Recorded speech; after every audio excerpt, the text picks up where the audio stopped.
Alistair Weaver here for Edmunds with the first full, independent, instrumented test of the BMW XM. The first standalone M car for 45 years is an eccentric SUV designed to pinch sales from the Mercedes G-Wagon and posher versions of the Porsche Cayenne. But can it justify the hype? Here at our test track, we're going to find out if this 644 horsepower plug-in hybrid really can do 0 to 60 in 4.1 seconds as BMW claims. We're going to push it to the limit on the handling circuit to find out whether this $160,000 Leviathan can justify its M badge. We're going to discover whether the so-called M Lounge really is a nice place to lounge. And finally, we're going to opine on whether the controversial styling is a work of art or not.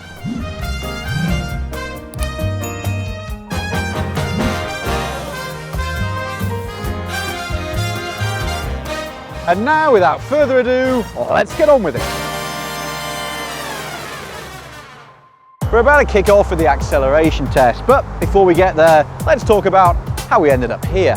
This really is the first vehicle since the iconic M1 of 1978 to be a ground-up M car instead of just a go-faster version of a more standard BMW.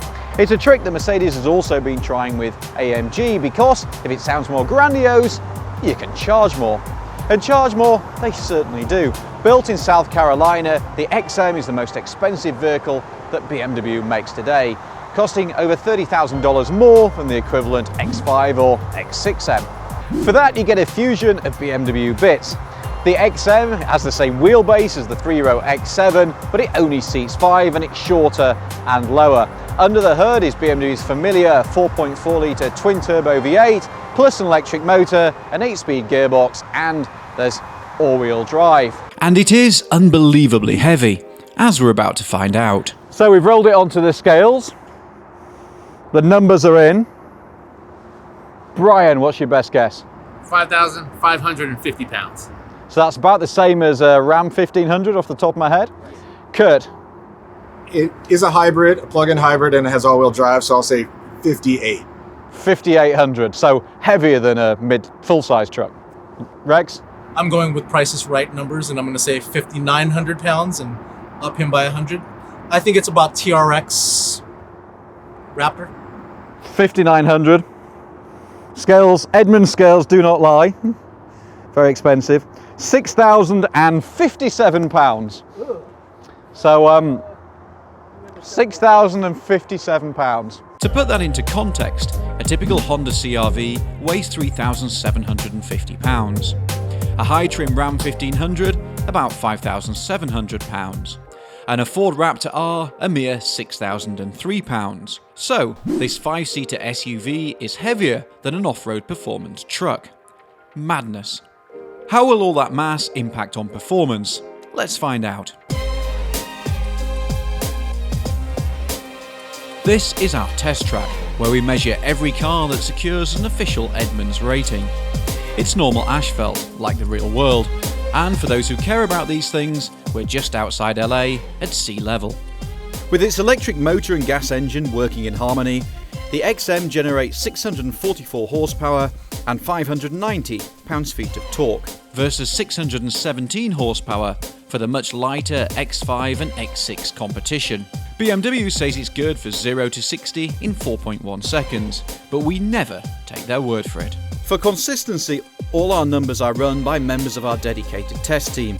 So, let's hand over to one of the finest test drivers Edmunds has ever produced. Call sign, Kurt. Let's take a look at the numbers. Drumroll please. 0 to 60, 4 seconds dead, which is 0.1 faster than BMW claims, but half a second down on our numbers for the X5 and X6M competition.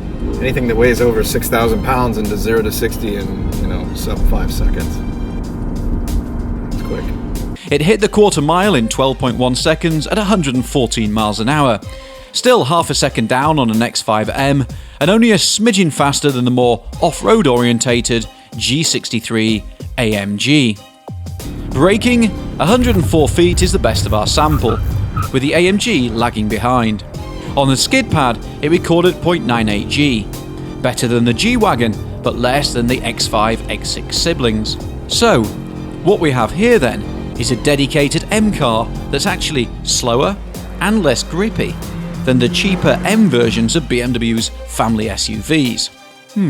But enough of the numbers, what does it feel like to drive?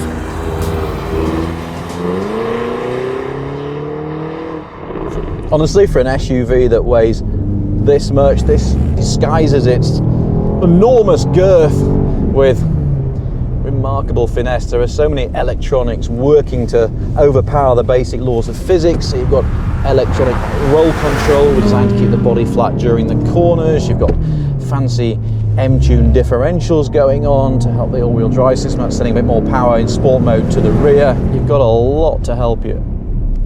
And it does a very good job of posing as a sports car on this track.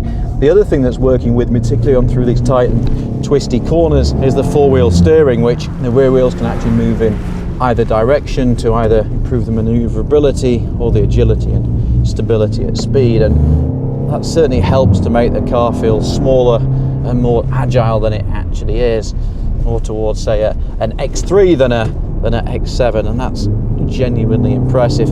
So is this steering, which has a real precision. It's not quite Porsche good. Porsche remain the absolute masters of steering feel and control, but the M Sport engineers are pretty good too. But this noise is a sort of weird hybrid, if you'll pardon the pun, of genuine sound of V8, of whir from the electric motor, and then some artificial noise that are pumped into the cabin. So it's kind of unusual, but I kind of like it, and I'm not a big purist for these things. If it sounds good, it sounds good. The other thing that might sound kind of strange to say in a vehicle with 600 horsepower is that it doesn't actually feel as fast as you might think, and obviously that's all to do with its enormous weight. And I think BMW has recognised this, because they're bringing out something called the Label Red this summer, which will have over 700 horsepower, which will be the kind of M car, if you like, but that will cost over $185,000. Blimey. So what do we feel less good about? Well, the ride quality for one. This car has got steel springs when most of its rivals, most luxury SUVs, have got air suspension. Now, that's all about precision. It's very much an M signature. The problem is, the flip side is, the ride quality is unacceptably stiff, and it doesn't matter whether you're on the 22-inch rims that this car has or the optional 23s. It just never really settles. Honestly, my 3-year-old fidgets less than this car. And for a vehicle that really has sort of luxury, long-distance aspirations, this is sort of classic skiing car, then it's just unacceptably firm. My first few miles I found myself playing with the buttons, trying to find a more comfortable setting, only to realise that I was actually in the most comfortable option there was. And if you go into full stiff on the road, frankly, it's just miserable. You get 3 different hybrid modes. At the moment, I'm in standard hybrid. I can also then, using the touchscreen, go into fully electric. Now, this gives you sort of 30 to 40 miles of range in our experience, and because the electric motor is actually of a significant size, it generates 194 horsepower in its own right. This is actually quite a pleasant way to travel, and if you're kind of person who lives in a city like LA, like I do, and has maybe a kind of 20-30 mile commute a day, honestly, you just drive around in electric mode and all would be well with the world. You then have a third mode, which is e-control, and this is about trying to keep the battery charged as you go about your business. That means that if, say, you're driving home late at night and you like your neighbours, you can switch to electric mode as you get home and whisper your way to the garage. Kind of like that. Let's put it back into hybrid, because let's face it, that's where you're going to spend most of your time.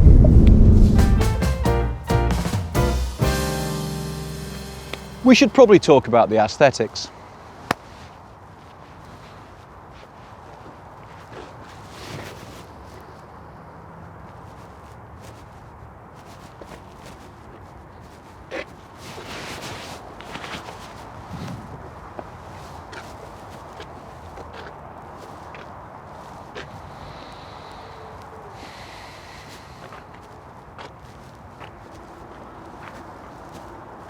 I like the vertically stacked exhaust pipes, that's cool.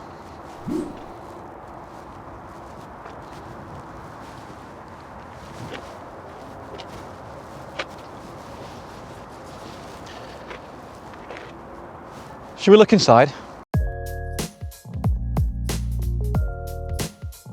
Welcome to what BMW calls the exclusive M Lounge. In here you get some rather fabulous chunky M chairs, a familiar M steering wheel, and thank goodness some real carbon fibre which saves valuable ounces in a vehicle weighing over 6,000 pounds. This screen is familiar to pretty much every new BMW, but you do get some unique graphics, including a nice little Easter egg. When you scroll through to get to the tyre pressures, you get a little motif from the original M1. Here's what you could have won. I really like this vintage leather, which helps to justify the lofty price tag. But other bits are less convincing. The Bowers & Wilkins audio system is a $3,400 option, but this tweeter kind of looks like a aftermarket bolt-on. And frankly, what's with this roof? You get a sort of weird diamond pattern and 100 LEDs that change their colour according to driving mode, but frankly, I'd rather have a piece of glass. There also aren't that many options. At this level of the market, personalisation is everything, but BMW offers just 7 colours and a bit of gold trim bling. Gold trim, that's really hard. Gold trim bling, ladies and gentlemen. Gold trim bling. And pretty much, that's your lot. Now it's time for a bit of pillow talk. Pillow talk. Get it? That was the director's joke.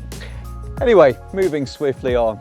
This interior really is an automotive mullet. You get business in the front and casual in the rear.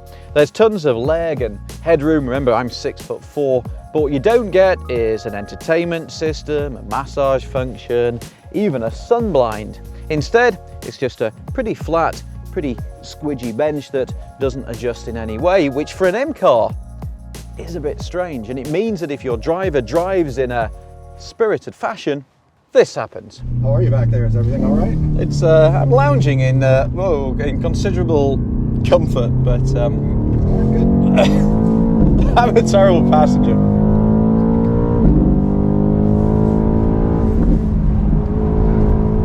Oh.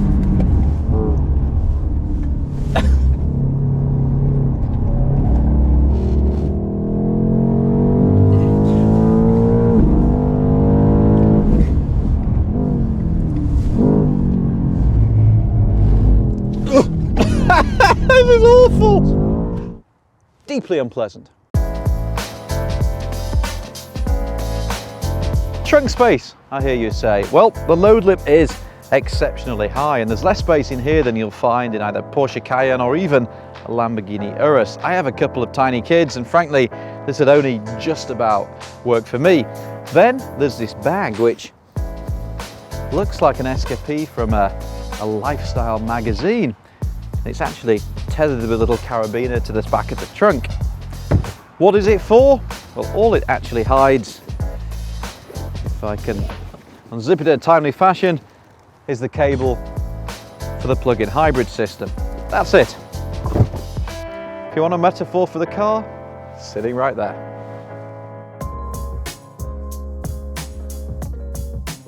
Let's take a look at the world-famous Edmunds rating. Overall, we score the XM as 7.7, marginally better than an Aston Martin DBX, but behind the X5M, the Alpina XB7, and the Lamborghini Urus.